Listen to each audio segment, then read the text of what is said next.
Ti è mai capitato di sapere esattamente cosa dovresti fare, ma di non farlo? In qualche modo ti convinci che non è il momento giusto e che lo farai domani. Intanto il tempo passa inesorabilmente e la cosa assurda è che sai benissimo quanto sarebbe importante agire, ma non ci riesci. Ecco, se ti riconosci in queste parole, allora resta con me, perché oggi voglio raccontarti cosa sto facendo concretamente per evitare tutto questo. Perché esiste un modo per iniziare a fare le cose che riteniamo importanti, senza particolare sforzo. Ma il problema è che non ce l'ha mai detto nessuno come fare. Ma io credo di aver trovato una soluzione per smettere di rimandare e voglio condividerlo con te che sei qui ad ascoltarmi. Però prima di iniziare voglio ringraziare tutte le persone che mi stanno seguendo. Il mio canale pian piano sta iniziando a prendere forma e questo mi dà sicuramente stimolo a fare sempre meglio.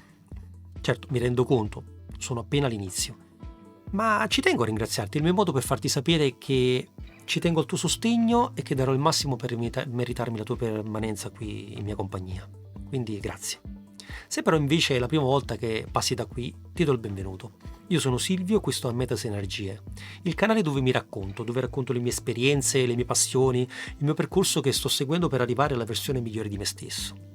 Il video che stai vedendo oggi fa parte della playlist che ho dedicato agli aspetti psicologici per poter sviluppare una mentalità vincente e affrontare con consapevolezza e determinazione le sfide che ci impediscono di crescere ed affermarci come persone di successo.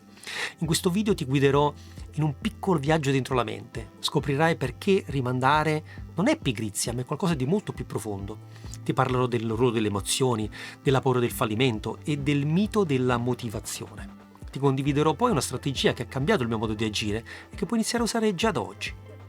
Non è magia, è allenamento mentale, abitudini sane, comprensione vera del meccanismo che ci blocca. Sai, in passato sono stato anch'io vittima della procrastinazione. Sapevo cosa dovevo fare, avevo ben chiaro l'obiettivo, eppure rimandavo. Anche quando si trattava di cose importanti, progetti, decisioni finanziarie, perfino situazioni personali. E più rimandavo, più cresceva quella fastidiosa sensazione di frustrazione, di incapacità di agire. E mi sentivo come se stessi in qualche modo tradendo me stesso. Per un po' ho pensato che fosse stanchezza, magari mancanza di tempo, oppure pigrizia, ma la verità è che c'era sotto qualcosa di più profondo e l'ho capito solo quando ho iniziato a osservare il mio comportamento con attenzione, quando ho smesso di cercare scuse e ho cominciato a farmi delle domande, quelle giuste. È stato proprio in quel momento che ho iniziato a collegare tutto quello che stavo vivendo con ciò che sto studiando sull'intelligenza emotiva. Come spiegato nel video precedente che ti lascio in descrizione, comprendere le nostre emozioni, riconoscerle, accettarle e soprattutto gestirle è il primo passo per smettere di subirle. E la procrastinazione in fondo è una risposta emotiva mascherata da disorganizzazione. La mia riflessione su questo argomento mi ha portato a capire che la procrastinazione non è il problema, è solo il sintomo. Il vero problema è l'emozione che ci blocca. Spesso può essere paura, paura di fallire per esempio, paura di non essere all'altezza, a volte può essere insicurezza, altre volte senso di colpa, ma quasi mai è pigrizia pura. Rimandiamo perché vogliamo proteggerci da qualcosa che ci fa sentire vulnerabili e il nostro cervello, che non ama l'incertezza, ci spinge verso l'unica cosa che sa fare bene: evitare il disagio.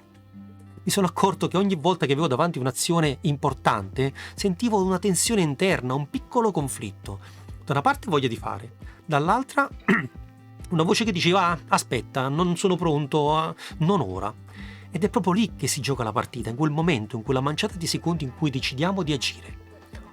O se rimandare ancora. E qui entra in gioco un mito che ci frega tutti, la motivazione. Per anni ho pensato che per agire servisse sentirsi veramente motivati, ne ho parlato a fondo in uno dei miei video sulla motivazione.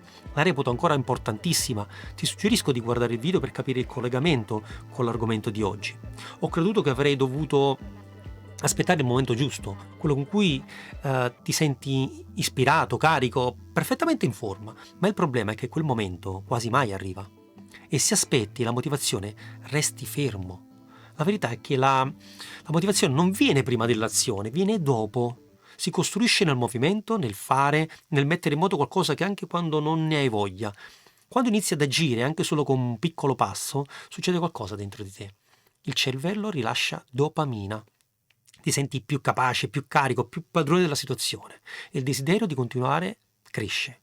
Come direbbe Paolo Borzacchiello in uno dei suoi libri, il cervello funziona in base a schemi neurochimici semplici, ma potenti. La dopamina non è solo la molecola del piacere, è anche quella dell'aspettativa e della motivazione. Quando associ un'azione a una gratificazione, anche minima, tuo cervello impara che vale la pena di continuare. Ecco perché è fondamentale iniziare. Anche se non ti senti pronto, attivi un circuito virtuoso. Non serve una rivoluzione, basta in questo caso solo una piccola scintilla. E durante il mio percorso di crescita ho iniziato a ribaltare questo approccio. Invece di aspettare di sentirmi pronto, mi davo un tempo minimo all'azione. Mi dicevo, ok, 5 minuti. Non devi finire tutto, inizia soltanto, poi vedrai. Sembra banale, ma funziona perché togli pressione, sposti l'attenzione dall'obiettivo finale, che può sembrarti enorme o paralizzante, ad un piccolo passaggio. Ti ricordi quando ti dicevo di dividere il problema in tanti piccoli passi? Quando inizi, spesso scopri che riesci a fare molto più di quanto pensavi. Quei 5 minuti diventano 10, 20 e alla fine ti trovi all'interno del flusso. Ma c'è anche un altro aspetto fondamentale che ho imparato in questo percorso. Serve chiarezza. Molta della procrastinazione nasce da obiettivi vaghi. Devo sistemare qualcosa? Qualcosa, cosa, quando, dove, con che criterio? Ho iniziato a ragionare in modo preciso su cosa dovevo fare, in quale ordine e soprattutto perché lo facevo. Perché dietro ogni azione c'è un senso, un valore, un impatto sulla propria vita. Quando lo colleghi a qualcosa di importante, il cervello smette di vedere quella cosa come un peso e comincia a vederla come un'opportunità. Nel mio caso, per esempio, ricordo perfettamente un trade che avevo analizzato per giorni. I segnali c'erano tutti, ma continuavo a rimandare l'ingresso. Trovavo sempre scuse, il timing non era perfetto, magari il mercato poteva ritracciare, forse era meglio aspettare, ma la verità è che sotto c'era la paura di sbagliare, di perdere, eppure quel trade alla fine si sarebbe rivelato profittevole. Lì ho capito che l'indecisione non era razionale, era emotiva e solo agendo, anche con una size ridotta, probabilmente avrei potuto entrare al mercato e trovare poi profitto. Certo, non è che possa dire che dopo questo mio ragionamento tutto sia diventato perfetto, eh? A dire la verità, la procrastinazione è una tendenza che si combatte ogni giorno, come un muscolo che alleni. Ma più agisci, più diventa naturale e arrivi a un punto in cui non hai più bisogno di motivarti.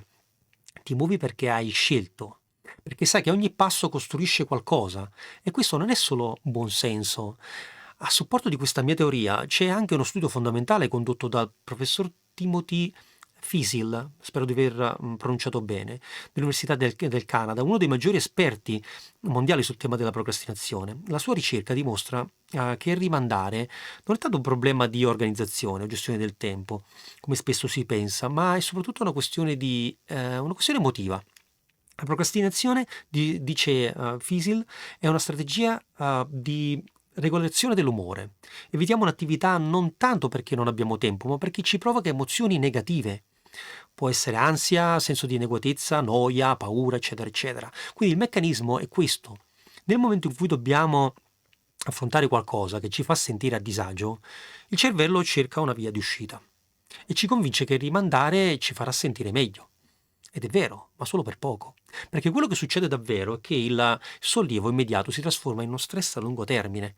Più rimandi, più cresce il peso mentale, più aspetti, più ti senti in colpa. E questa spirale, alla fine, logora la fiducia in te stesso. È interessante notare come Fisil e il suo team abbiano usato anche strumenti di neuroimaging per dimostrare che quando procrastiniamo si attiva una parte del cervello legata all'emozione, il sistema limbico, mentre si spegne la parte della corteccia prefrontale, che invece è la sede del pensiero, quello razionale, e della nostra pianificazione. Questo vuol dire che quando rimandiamo, in realtà stiamo lasciando il volante in mano a una parte impulsiva e primitiva della nostra mente. E se non impariamo a gestire questo meccanismo, rischiamo di farne un'abitudine. Ecco perché la chiave non è trovare la motivazione, ma allenare la consapevolezza emotiva. Comprendere perché ci sentiamo in un certo modo davanti a un compito, dargli un nome, accettarlo e poi decidere comunque di agire. Anche solo per un minuto. E questo è il primo vero atto di autodisciplina. Seneca scriveva: non è che abbiamo poco tempo, ma ne perdiamo molto. E la procrastinazione è esattamente questo: una perdita di tempo guidata da emozioni che non vogliamo affrontare. Ma quando impari a guardarle in faccia e a non scappare, allora inizi davvero a riprendere il controllo. Beh, prima di lasciarti voglio condividere con te un approccio pratico, un esercizio, a tutti gli effetti che mi ha aiutato a risolvere questo problema. È qualcosa che puoi fare ogni volta che ti senti quella vocina che ti dice lo faccio dopo. Si tratta di una tecnica ispirata al lavoro di Mel Robbins, che ho adattato al mio stile. Funziona così. Quando senti che stai per rimandare, fermati, respira e poi conta mentalmente da 5 a 1. Al contrario, 5, 4, 3, 2, 1. E appena arrivi all'1, muoviti. Fallo subito, non pensarci troppo e fai la cosa che stavi rimandando. Parti anche se non sei convinto. Sembra una sciocchezza, ma ti assicuro che funziona. Perché quei 5 secondi sono un varco, un passaggio. Se li usi bene, riesci a spezzare il ciclo della procrastinazione prima che prenda il sopravvento. Non serve forza, Non serve forza di volontà, serve quel piccolo scatto iniziale. E se è una cosa, dopo che lo fai una volta, ti accorgi che rifarlo non è un problema, ok? E che puoi scegliere. Quindi se c'è una cosa che voglio lasciarti oggi è questa. Non aspettare di avere voglia, non aspettare di sentirti pronto. Inizia. Fai quel piccolo passo, anche piccolo appunto, scrivi una frase, apri quel file, leggi la mail. Fallo anche se non ti senti al massimo, perché la versione migliore di te stesso non nasce nell'attesa, nasce nell'azione.